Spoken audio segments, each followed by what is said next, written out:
빨간 딱지를 붙이는 유체동산 집행의 기회는 딱 한 번입니다. 자, 그 한 번으로 채무자에게 돈을 받게 될지 아니면 받을 수 없을지 결판이 나겠죠. 고려해도 안 될 때는 이성훈 TV 선불 없는 무료 의뢰 이성훈 TV. 안녕하십니까. 돈을 받게 도와주는 돈도의 이성훈입니다. 채무자에게 돈을 받기 위한 법적 절차 중 유체동산 집행 사건은 분쟁이 가장 많이 생기는 절차인 것은 누구나 아는 사실일 것입니다. 예를 들어 채무자의 집에 들어가서 빨간 딱지를 잘못 붙이고 나오면 오히려 채무자와 감정의 골이 깊어져서 돈을 받는 것이 더욱더 힘들어질 수도 있겠죠. 자, 하지만 그 반대로 집행만 정말 순조롭게 잘 된다면 돈을 한 번에 받아낼 수 있는 가장 큰 기회가 될 수도 있을 것입니다. 통상적으로 집행 현장에서 여러분들에게 주어진 시간은 10분에서 20분 내외입니다. 그런데 그렇게 촉박한 순간에서 어떤 물건에 압류를 해야 될지 몰라 우물쭈물거리다 보면 집행은 불능이 나거나 또는 엉망이 되겠죠. 그래서 저번 영상에서는 법과 또 실무적으로 압류가 안 되는 물건에 대해서 알아봤습니다. 자, 그렇기 때문에 유체동산 집행을 준비하고 계시는 분들은 저번 영상을 꼭 시청을 하시고 집행 현장으로 출발하시길 권해드립니다. 그럼 오늘은 저번 영상과는 반대로 어떤 물건들에 대해서 빨간 딱지를 붙일 수 있는지 같이 한번 알아보시죠. 참고로 여러분들이 생각하시는 것보다 아주 다양하고 또 많은 물건에 집행이 가능하다는 것입니다.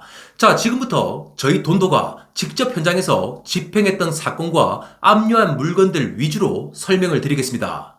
그럼 바로 확인을 해보시죠. 우선 부동산 외의 물건은 전부 동산으로 생각하시면 됩니다. 자, 그렇기 때문에 집행을 하는 방법만 알면 눈에 보이는 전부를 압류할 수 있다고 봐도 무방하겠죠. 그만큼 압류할 대상과 범위는 아주 넓다는 것입니다. 그럼 자료 화면을 같이 한번 보실까요? 저희 돈도가 서울 서부지방법원 집행관 사무소를 통해서 집행을 했던 사건의 압류 물건 목록입니다. 자, 첫 번째로 여기 압류 목록을 보시면 여러분들도 잘 아시다시피 채무자의 집안에 있는 모든 가전제품과 가구에 대해서 전부 집행이 가능합니다. 그 물건의 종류에는 TV, 세탁기, 건조기, 에어컨, 냉장고, 소파, 그리고 침대와 장롱 등 모든 가전제품과 가구들이 이에 해당이 되겠죠. 자, 여기서 중요한 집행 팁을 하나 드리겠습니다. 침대나 장롱 또는 장식장 같은 물건들은 부피가 커서 이동이나 보관이 쉽지가 않겠죠. 그리고 만약 경매 후에 중고로 어디에 판다고 해도 돈도 안 될 뿐더러 오히려 차량과 인부를 불러서 물건을 가져 나오는 작업 비용이 더 많이 나올 것입니다. 자, 그런 위험 부담이 있다 보니까 경매일에 사람들이 매수를 잘 하지 않으려고 하죠. 그렇게 되면 계속 유찰이 되거나 또는 채권자가 어쩔 수 없이 매수를 할 수밖에 없는 상황을 맞이할 것입니다. 그런데 채권자가 경매 물건에 대해서 경락을 받는다고 할지라도 그 후에 채무자와 합의가 되지 않는다면 정말 골치 아픈 일이 생긴다는 겁니다. 그 이유인 즉슨 위에서 말씀을 드린 것처럼 경매가 끝나면 물건을 다 가져 나와서 채권자분이 집으로 가져가든지 아니면 그 물건들을 어디엔가 팔아야 되는 귀찮은 상황이 생긴다는 거죠.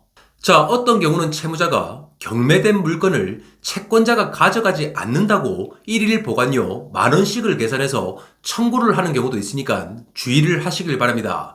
그렇기 때문에 채무자와 합의가 되지 않을 것 같으면 값어치가 없어 보이는 부피가 큰 가구 같은 경우 압류를 하지 마십시오. 그런데 혹시 합의가 될 것으로 기대하고 압류를 했는데 합의가 되지 않아서 경매까지 가는 상황도 있겠죠. 그런 경우는 압류물에 대한 일부 취하 신청을 하고 경매가 신속하게 될 수 있게끔 하셔야 시간과 비용에 있어서 큰 피해를 막을 수가 있을 것입니다.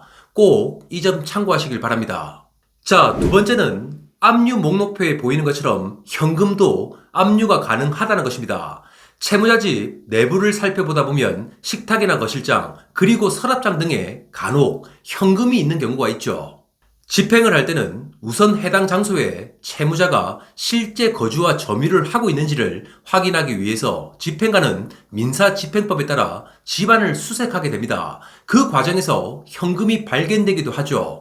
자, 하지만 현금 같은 경우 185만원까지는 압류가 불가합니다. 민사집행법 246조를 보면 채무자의 1개월간 생활 유지에 필요한 돈을 185만원까지 정해놓았기 때문에 압류가 불가하다는 것이죠. 자, 또 여기서 집행 꿀팁을 하나 드리겠습니다. 예를 들어 채무자 집안에 현금 500만원이 있다고 할 때 185만원을 제외한 나머지 315만원은 압류를 할 수가 있겠죠. 그런데 현금은 다른 물건들처럼 압류물 표목, 즉 빨간 딱지를 붙인 후 채무자에게 보관을 시키는 것이 아닙니다. 현금은 압류를 하고 난 뒤에 즉시 채권자에게 배당을 해줄 수도 있고 또는 집행관이 보관을 하다가 향후 배당 절차를 진행하게 된다는 거죠. 자, 세 번째로 지금 화면에 서울서부지방법원 사건번호 2024번의 땡땡땡 압류 목록을 보시면 백화점 상품권이 있습니다. 보시는 것처럼 상품권도 당연히 압류가 가능하다는 거죠. 보통 시중에서 유통이 잘 되고 또 현금처럼 사용 가능한 백화점 상품권이 주로 압류 대상이 됩니다. 일반적으로 신세계, 롯데, 현대 백화점 상품권 등을 압류하게 되면 경매 등 매각 절차도 쉽게 이루어져서 현금화를 신속하게 할 수가 있겠죠. 자, 그리고 여기서 집행 꿀팁을 또 하나 드리겠습니다. 백화점 상품권은 시장에서 널리 유통이 되고 있기 때문에 쉽게 가격 측정이 가능하겠죠. 그래서 이에 따라 집행관 사무소는 자체 감정을 할 수가 있습니다. 그렇기 때문에 비싼 비용을 들여서 외부 감정을 하실 필요가 없다는 거죠. 자, 참고로 유체동산 집행으로 가장 큰 효과를 볼 수 있는 시기는 설이나 추석 등 명절 전에 집행을 하는 것입니다. 그런 시기에는 평소에 없던 물건들이 집안에 있는 경우도 있고 또 다른 때보다는 심적인 압박이 훨씬 크기 때문에 채무자와의 합의 가능성도 높다는 거죠. 그리고 네 번째로 고가의 시계와 명품 가방 등의 사치품은 당연히 압류가 됩니다. 채무자들은 항상 형편이 힘들다 또는 돈이 정말 없어서 변제를 하지 못한다는 말을 입에 달고 살죠. 자, 그런데 채무자의 집 문을 열고 들어가 보면 명품 몇 개쯤은 고이 모셔두고 잘 살고 있는 경우가 너무나도 많다는 것입니다. 아니, 차라리 그거라도 팔아서 채권자분에게 변제를 하는 것이 사람의 도리라고 생각하는데 여러분의 생각은 어떠십니까? 일단 우선 집행 목록을 한번 보시죠. 여기에도 보면 롤렉스 시계, 에르메스 가방, 또 샤넬, 구찌, 루이비통, 디올 등의 수많은 명품들이 있습니다. 이런 명품과 사치품에 대해서는 당연히 압류를 해야겠죠.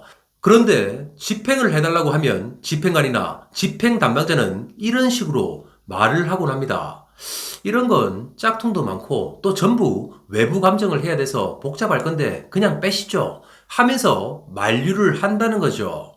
그렇지만 요즘 짝퉁도 너무 잘 나와서 눈으로만 보고 이게 진짜인지 가짜인지 구별할 수 있는 사람이 몇이나 되겠습니까?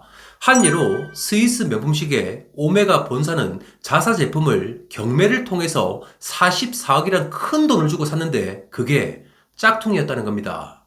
짧은 시간이 주어지는 집행 현장에서 그 물건을 보고 진짜인지 또는 가짜인지를 판별하는 것은 거의 불가능에 가까운 일이라는 거죠. 자, 그리고 만약 압류를 해서 진품인 경우 내 돈을 한 번에 받아낼 수 있는 절호의 기회가 되기 때문에 분명히 압류를 하셔야 합니다.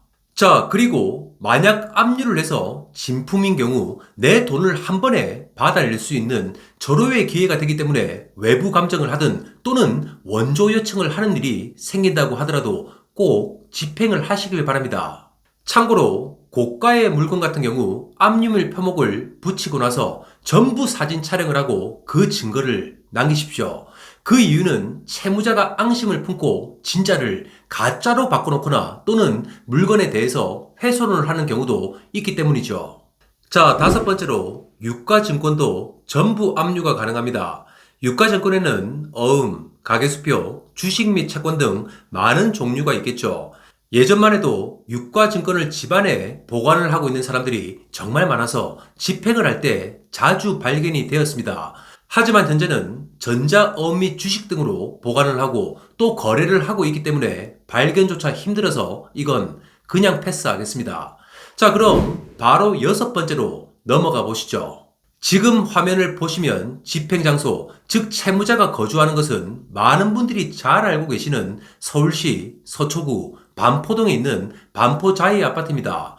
반포자이 같은 경우 상징성도 있고 또한 고가의 아파트이기 때문에 서울 분들이라면 너무나도 유명해서 모르는 분들이 없겠죠. 채무자는 채권자에게 줄 돈은 없지만 고가의 아파트에서 수많은 명품을 집에 두고 또한 유명 화가의 그림까지 걸어둔 채 잘 살고 있었습니다. 집행 목록도 보시면 에르메스, 또 루이비통, 또 그리고 구찌 가방이 보이죠. 자, 또한 그림의 시세만 2억이 넘는 것을 3점이나 걸어두고 살고 있었다는 겁니다. 압류 목록에서 보시다시피 유명 화가의 그림이나 도자기, 또 가치 있어 보이는 골동품도 전부 압류가 가능하기 때문에 꼭 압류를 하시길 바랍니다. 자, 마지막 7번째는 위에서 말씀드릴 것 외에 또 집행을 할 수 있는 다양한 물건들에 대해서 한번 알아보시죠. 집에서 흔히 볼 수 있는 물건들 중에는 고가의 양주, 그리고 반지, 목걸이, 보석 등의 기금속이 있을 것입니다. 그리고 골프채, 자전거, 전동 킥보드 등의 각종 운동 및 취미용품, 또한 바이올린, 피아노 등의 악기 등 그냥 가치가 있다고 생각이 된다면 대부분 압류가 가능하다는 것입니다. 자, 하지만 압류를 할 것이 아무리 많다고 하더라도 채권자분이 얼만큼 법을 잘 알고 또 현장에서 신속 정확하게 움직이느냐에 따라 결과는 하늘과 땅 차이만큼 날 것입니다. 그래도 오늘 제가 알려드린 부분만 잘 숙지하셔도 충분히 능동적으로 현장에서 대처를 할 수 있을 것입니다.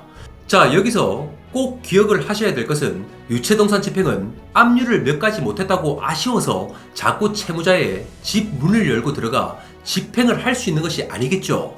그렇기 때문에 여러분에게 주어진 기회는 단 한 번입니다.